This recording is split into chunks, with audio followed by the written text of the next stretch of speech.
comes to performing a lat pull down, if you're on a standard lat pull down machine, then you should have a fitting that comes over your thighs and fits your legs into place so that you don't have to worry about your own body weight when you're pulling the weight down. If you're on a cable machine like myself, then you do have to worry about that, and you can either weigh yourself down with something like a slam ball, or you can work within the realms of your own body weight. But let's say you're on a cable machine, so you don't have to worry about that. So if you imagine this is my lat pull down bar, the first thing we're going to address is where you place your hands. So how wide or narrow do you want your hands to be? And in most cases, you'll see in my videos, I'd say it depends, and it still does, in the fact that the wider you go, the more lats you're going to get. The closer you come, the more biceps, especially if you invert your hands, you're going to come down here and work the biceps more. All variations are going to hit the lats, all variations are going to hit the biceps, but generally the lats aren't the easiest thing to train, especially if you're a beginner. So I recommend focusing on the lats, and when you're extremely comfortable with the movement, you can then look at the different variations that you can try. So if we're going to focus on the lats, we want to go at least wider than shoulder width. I prefer to go wider than that,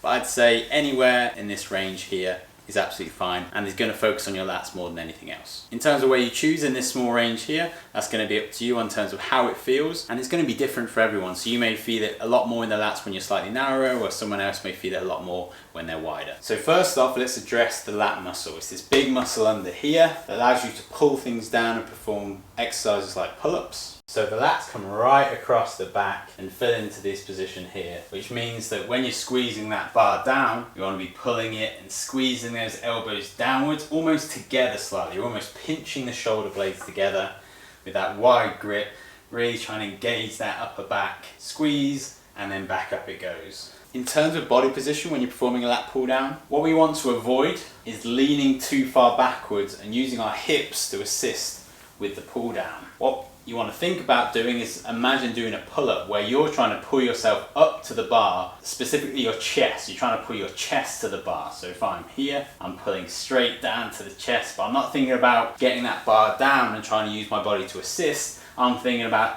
keeping upright and pulling that bar to my chest. I do recommend having a slight lean backwards and then bracing the core. So we don't want to be too far forward sitting off and like kind of find it hard to engage the core. I recommend a slight lean backwards, just enough so you feel that core need to brace. Once you're in that position, you should feel comfortable to keep the core engaged. I've already mentioned pulling to the chest, and that's what I want you to focus on. It's very easy, especially if the weight is too light, to pull past the chest, and it may look something like this, where you pull down and then pull past the chest down here, and you can see the movement has changed from here down to there. This is quite a common mistake with a lat pull down, and it's not necessarily a terrible thing, it just takes away from the lats. It's almost a second movement. So we're looking at squeezing those elbows right back to engage those lats here, big pull back. I'm squeezing my elbows diagonally downwards behind me and trying to get as much lat engagement as I can. If I start pushing down here, I'm using different muscles. My triceps are driving that bar down. I'm not really focusing on the lats. Like I said at the start, I want you guys to focus on the lats when you're doing a lat pull down. So we only need to come this far. So I'd say the furthest you need to go is low chest, top of the sternum, absolute max. Any further than that, you're probably going to be restricted with your movement from the lats, and other muscles are going to get involved. Getting to the chest is another good measure as to whether you're lifting too heavy as well. If you're training and let's say you're doing a set of 5 or 10, if you can't get every rep clean and to the chest, then you're probably going too heavy. So you find the last couple are kind of hovering, barely getting below your chin, and you're struggling, definitely recommend going down on this exercise, working at a weight you can manage, because it's such an easy exercise to take away from the lats rather than focus on them. Because we've got such big muscles in the back and the arms are working a lot here too, it's easy to lose the focus of the exercise, which is the lats. So if you're struggling to get every rep down to that chest or top of the sternum, then lower the weight to a weight you can complete your chosen rep range